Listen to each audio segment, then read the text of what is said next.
তো বন্ধুরা ইউটিউব আজকাল এত ব্যাড আপডেট দিচ্ছে, এত খারাপ আপডেট দিচ্ছে, এত খারাপ আপডেট দিলে নতুন ইউটিউবাররা কাজ করবে কি করে? আমার মতো নতুন ক্রিয়েটার অনেকে আছে, নতুন ক্রিয়েটার আমার যারা ভিডিও দেখো তারা অনেকেই আছে নতুন ক্রিয়েটার, তাদের মতো ইউটিউবাররা কাজ করবে কী করে? ইউটিউব যে আপডেটটা দিয়েছে সে আপডেটটায় ইউটিউব কী বলেছে সেটা বিস্তারিত তোমাদের আমি আজকে জানি। ইউটিউব এতটা কী করে হতে পারে, সে আপডেট এত খারাপ আপডেট কী করে দিতে পারে? ইউটিউব আমাদের সাথে এরকম করে কেমন করে করতে পারে? আমরা তো কষ্ট করে খাচ্ছি না, ইউটিউবে এটা বোঝা দরকার, কিন্তু ইউটিউব কী করছে বারবার ব্যাড আপডেট দিয়ে যাচ্ছে। কদিন আগে একটা দিল ভিউজের প্রবলেম হলো অ্যালগোরিদমে, তার কদিন আগে একটা দিল ওয়াচ টাইমে, এরকম আপডেটও দিয়েই যাচ্ছে। তাও খারাপ খারাপ 2024 যে শুরু হতে পারলো না, এত খারাপ খারাপ আপডেট ইউটিউব দিচ্ছে। তোমরাই বলো এত খারাপ খারাপ আপডেট দিলে আমরা কী করে কাজ করবো, নতুন ক্রিয়েটাররা কী করে কাজ করবো? চলো বন্ধুরা তোমাদের জানাচ্ছি সেই আপডেটটা কী। সেই আপডেটটা তোমরা কী করবে, সবার প্রথমে তোমরা কী করবে, নিজে ওয়াইড স্টুডিওটা অন করে নেবে। ওয়াইড স্টুডিও অন করার পর তোমরা কোথায় যাবে, অ্যানালাইটিসে যাওয়ার পর তোমরা কী করবে, এই যে ওয়াচ টাইমে যেটা সবার একটা ভাই একদিন কমেন্ট করেছে যে আমার ওয়াচ টাইম কেন কমে যাচ্ছে, সেটা আমি আজকে বলছি। এই দেখো আমাদের ওয়াচ টাইম কতদিনে পূরণ করতে হয়, 3000 ঘন্টা ওয়াচ টাইম। হাফ মনিটাইজের জন্য কতদিনে পূরণ করতে হয়, 365 দিন। ফুল মনিটাইজও 4000 ঘন্টা ওয়াচ টাইম কতদিনে পূরণ করতে হয়, 365 দিন। তো 365 দিন আমার চ্যানেলে এখনো কাজ করা হয়নি, তো 365 দিনের আপডেট তোমাকে দেখাচ্ছি। এই 365 দিনের পুরো আপডেট, মানে 365 দিন হয়নি, যে কদিন হয়েছে তার পুরো আপডেট আছে আমার কাছে। তো বন্ধুরা এই আপডেটটা কি, ধরো তুমি যখন ভিডিও শুরু করেছিলে তোমার ভিডিওতে ভালো ভিউজ আসতো, তো ভিউজ যখন আসতো তোমার, যখন একদম প্রথম সেই ভিডিওতে ধরো 5 ঘন্টা ভিউজ এসেছে, 5 ঘন্টা ওয়াচ টাইম এসেছে।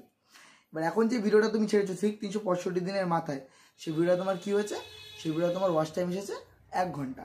তো সেটা কী করে হবে, ওই 365 দিন যেহেতু হয়ে গেছে, তাহলে যে 365 দিনের আগে মানে 366 দিনে যে ভিডিওটা পড়ে যাচ্ছে পিছনে, সেই ভিডিওটা 5 ঘন্টা ওখান থেকে মাইনাস হয়ে যায়, মানে তোমার এখানে এসেছে 1 ঘন্টা, তো কত মাইনাস হলো, 4 ঘন্টা তোমার মাইনাস হয়ে গেল।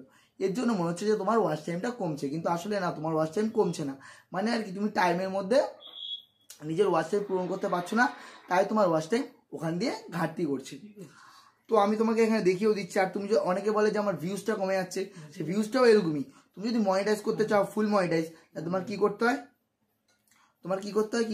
90 দিনের মধ্যে তোমার ভিউজ লাগে সব, মানে আর কি 3 মিলিয়ন ভিউজ লাগে হাফ মনিটাইজের জন্য, আর 10 মিলিয়ন ভিউজ লাগে ফুল মনিটাইজের জন্য। তো তোমার 90 দিনের মধ্যে করতে হবে, নাহলে কী হবে, এটাও ওয়াচ টাইমের মতোই হবে। 90 দিনের আগে যে ভিডিওটা ছিল ওখান থেকে ওই ভিউজটা মাইনাস হয়ে যাবে, আর তোমাকে এখানে ভিউজ দেবে না। আর এই এখানে আরেকটা আপডেট দিয়েছি ইউটিউব, নতুন update, showing data as of April 4, 2024। মানে এখন ইউটিউব কি করবে, এবার থেকে ইউটিউব এখন থেকে করবে কি, 1 সপ্তাহে একবার তোমার ওয়াচ টাইম পুরো তোমাকে দেবে, মানে পুরো কাউন্ট করে একসাথে তোমার ওয়াচ টাইমটা দেবে। তো বন্ধুরা আমি যেটা বলছিলাম সেটা কি, যে তোমার যেটা করতে হবে, ওই ভিউজটা তোমার 90 দিনের মধ্যে করতে হবে, নাহলে ওখান থেকে তোমার ভিউজ মাইনাস হওয়া শুরু হয়ে যাবে।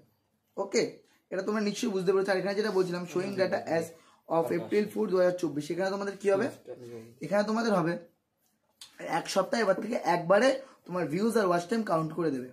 কেন এটা হচ্ছে, কারণ ইউটিউবে এখন নতুন অনেক চ্যানেল খুলছে, যেটা ইউটিউবের প্রতি হ্যান্ডেল করা অসময়, মানে আর কি একটু কঠিন হয়ে যাচ্ছে। ইউটিউবে এটা হ্যান্ডেল করতে একটু অসুবিধা হচ্ছে। যে দেখছো কদিন আগে একটা ভিউজেরও প্রবলেম হলো, এই কারণে ইউটিউবে অ্যালগোরিদম একটু প্রবলেম হচ্ছে। তো এই প্রবলেমের জন্য এই আপডেটগুলো দিচ্ছে, আর ওই 365 দিনের আপডেটটা আমি বললামই। তো বন্ধুরা আজকের ভিডিওটা আশা করি তোমরা সব বুঝতে পেরেছো। কিছু না বুঝতে পারলে আমার স্ক্রিনে কন্ট্যাক্ট নাম্বার শো করছে, সেই কন্ট্যাক্ট নাম্বারে আমাকে হোয়াটসঅ্যাপ SMS করো। আর তোমরা হোয়াটসঅ্যাপ নাম্বার SMS করার আগে আমাকে একটা কমেন্ট করে দেবে যে হ্যাঁ দাদা আমি তোমাকে SMS করেছি, তাহলে আমি বুঝে দেবো, শিওর হয়ে যাবো যে তুমি আমাকে SMS করেছো। আর বেঙ্গলি টেক বইতে নতুন হয়ে থাকলে সাবস্ক্রাইব করে দাও, লাইক তো অবশ্যই করবে। Okay bye guys.